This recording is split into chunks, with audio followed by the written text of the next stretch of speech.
नमस्कार।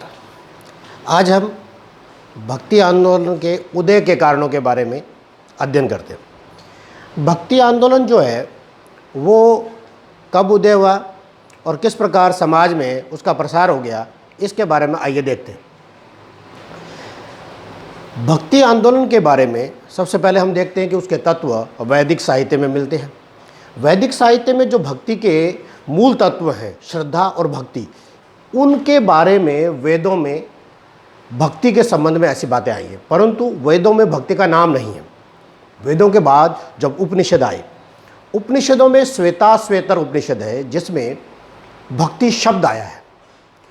उसके बाद ये जो भक्ति शब्द आया, धीरे धीरे विकास होते होते नारद भक्ति सूत्र और सांडिल्य भक्ति सूत्र में भक्ति की दार्शनिक व्याख्या हुई, भक्ति के दार्शनिक पक्षों का विवेचन हुआ। दो महाकाव्य भारतीय समाज में हैं, रामायण और महाभारत। इनमें भक्ति का परिपाक चित्रण हुआ है, भक्ति का प्रायोगिक चित्रण हुआ है। और उसके बाद जो भक्ति थी वो समाज में बहती चली आ रही थी कि 7वीं 8वीं शताब्दी में आचार्य शंकर हुए और आचार्य शंकर ने अद्वैतवाद का सिद्धांत देते हुए भक्ति के मार्ग पर रोक लगा दी। उन्होंने कहा कि ईश्वर और जीव दोनों बराबर शक्ति के अधिकारी हैं। ऐसे में कोई जीव ईश्वर की भक्ति करता है, ये बहुत आशास्पद है। उन्होंने कहा कि जीव पर माया प्रभाव डालती है और माया को दूर करने के लिए ज्ञान की आवश्यकता है, इसलिए ज्ञान मिलते ही जीव ही ईश्वर बन जाता है। इसलिए उन्होंने ज्ञान मार्ग की ओर अपना कदम बढ़ाया, अपना मत दिया। उनका मार्ग ज्ञान मार्ग की ओर बढ़ता है। भक्ति मार्ग इसके बाद प्राय बंद हो गया। दक्षिण भारत में नयनार और आलवार संत थे, उनको शंकराचार्य की इस बात से कोई लेना देना नहीं था। उन्होंने भक्ति का द्वीप वहाँ जलाए रखा और उनमें आलवार भक्तों में श्री रामानुजाचार्य हुए, उसके बाद राघवानंद हुए, उनके शिष्य रामानंद हुए। वो भक्ति की उस लौ को लेकर के उत्तर भारत की ओर आए और उत्तर भारत में आकर उस लौ को बड़ी ज्योति के रूप में जला दिया, अग्नि प्रज्वलित कर दी। तो ऐसे कहते हैं कि भक्ति द्राविड़ी उपजी और लाए रामानंद। रामानंद जो दक्षिण भारत में भक्ति थी उसका प्रचार उत्तर भारत की ओर कर दिया। यहाँ उनके सगुण और निर्गुण दोनों ही प्रकार के शिष्य बने और उन्होंने भक्ति को विस्तार दिया और भक्ति आंदोलन पूरे भारत में छा गया। भक्ति आंदोलन छाने के, इस आंदोलन छाने के, इसके उदय के जो कारण हैं वो अलग अलग विद्वानों ने बताए हैं। कीथ, वेबर और ग्रियर्सन जैसे पाश्चात्य विद्वान जो है वो ये मानते हैं कि ये ईसाइयत की देन है। ईसाइयत में करुणा, ईसा की करुणा प्रसिद्ध है, महत्व रखती है, प्रेम महत्व रखता है। ये वो कहते हैं कि ये प्रेम का जो तत्व भक्ति में आया है, जो करुणा का तत्व जो भक्ति में आया है, भगवान को जो करुणा निधान भक्ति में कहा गया है, उसका कारण यही है कि वो ईसाइयत से प्रभावित है। ईसाइयत में जो क्राइस्ट है उसी को आप कृष्ण कहते हो। ईसाई में जो पूतना है वही आपके यहाँ जो पूतना है वो ईसाइयत में वर्जिल है। ऐसे ही उन्होंने कई तरह के धारणाएं प्रस्तुत करके ये बताने की कोशिश की कि भक्ति जो आपके यहाँ पैदा हुई है उसका कारण ईसाइयत में ढूंढा जा सकता है। उसी प्रकार डॉक्टर हुमायूं कबीर, डॉक्टर ताराचंद, आबिद हुसैन जैसे मुस्लिम इतिहासकार या विचारकों ने ये माना कि ये इस्लाम की देन है। इस्लाम में जो सूफ़ी तत्व है, इस्लाम में जो प्रेम के महत्व है, प्रेम के द्वारा ईश्वर को पाने की बात कहते हैं, इश्क मजाजी से इस हकीकी की बात जो कही जाती है, वो तत्व ही ये भक्ति आंदोलन के उदय का कारण है। वहीं से प्रेम आया है। और एक यहाँ आप ईश्वर के प्रति एकनिष्ठ हो जाते हो, एकेश्वरवाद की भक्ति होने लग जाती है, बहुदेववाद कम हो जाता है। उसका कारण भी इस्लाम से ही ढूंढा जा सकता है। इस्लाम में एकेश्वरवादी इस्लाम की विचारधारा है और बहुदेववादी को मना किया जाता है।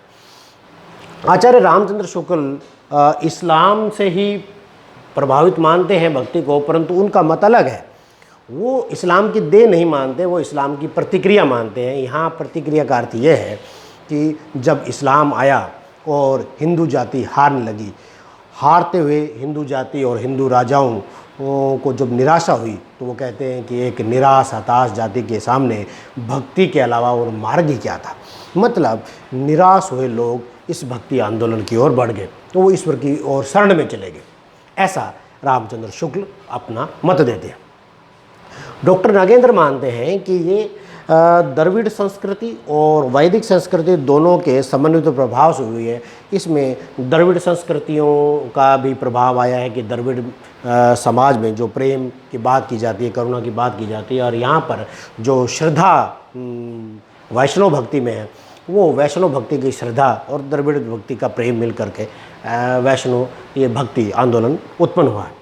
डॉक्टर भंडारकर वैदिक साहित्य से मानते हैं कि वैदिक साहित्य में, जैसे शुरू में मैंने बात की कि वेदों में भक्ति के तत्व मिल जाते हैं, और श्वेताश्वेतर उपनिषद और बाकी सारी चीज़ें जो वैदिक पौराणिक साहित्य है उसमें भक्ति के ऐसा तत्व मिलते हैं, तो वो वैदिक साहित्य से मानते हैं। डॉक्टर आचार्य हजारे प्रसाद द्विवेदी इसमें एक बहुत महत्वपूर्ण मत रखते हैं। वो कहते हैं दक्षिण का जो वैष्णव मतवाद है उससे भक्ति आंदोलन आया है। ये वैष्णव मतवाद जिसके बारे में अभी बात की थी कि जो आलवार और नयनार संत थे, वो आलवार और नयनार संत ही इसके उद्गाता हैं। नयनार और आलवार संतों ने भक्ति आंदोलन को वहाँ से दक्षिण भारत से उत्तर भारत की ओर लेकर आए। हजारी प्रसाद द्विवेदी रामचंद्र शुक्ल की इस मत को स्वीकार नहीं करते। वो कहते हैं कि ये हारी थकी जनता का हताशा का परिणाम नहीं हो सकता, क्योंकि अगर ऐसा होता तो भक्ति दक्षिण में नहीं जन्मती, उत्तर में जन्मती, क्योंकि हारी थकी जनता, संघर्ष करती हुई जनता तो उत्तर में है, मुस्लिम आक्रमण उत्तर में हुए हैं, दक्षिण तो अभी सुरक्षित है। ऐसे में ऐसा कैसा हो सकता है? हजारी प्रसाद द्विवेदी तो ये कहते हैं कि ये एक भारतीय अपने जनमानस का पुनरुत्थान है।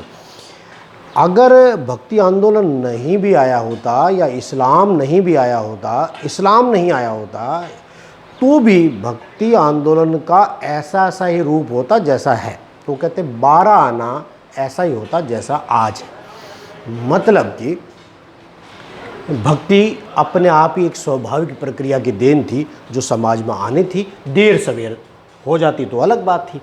इस प्रकार भक्ति आंदोलन के उदय के अलग अलग विद्वान कारण मानते हैं, और इनमें जो कारण हम जिस कारण के साथ जा रहे हैं वो यही है कि इसमें वैष्णव भी प्रभाव हैं और द्रविड़ संस्कृति के प्रभाव हैं। दोनों के समन्वित प्रभावों से ही ये भक्ति आंदोलन अपने स्वरूप में आया और पूरे भारतवर्ष में फैल गया। भक्ति के प्रचारक हर जगह से निकले और समाज में चले। समाज का एक एक वर्ग भक्ति आंदोलन को समर्थन देने लगा और भक्ति का माहौल पूरे इस मध्यकाल के पूर्व मध्यकाल में बन गया। ये भक्ति आंदोलन के कारण थे। आप आगे भक्ति आंदोलन को अगले अध्याय में पढ़ेंगे। इसको ज़्यादा से ज़्यादा सब्सक्राइब कीजिए और वीडियो को देखिए। धन्यवाद। नमस्कार।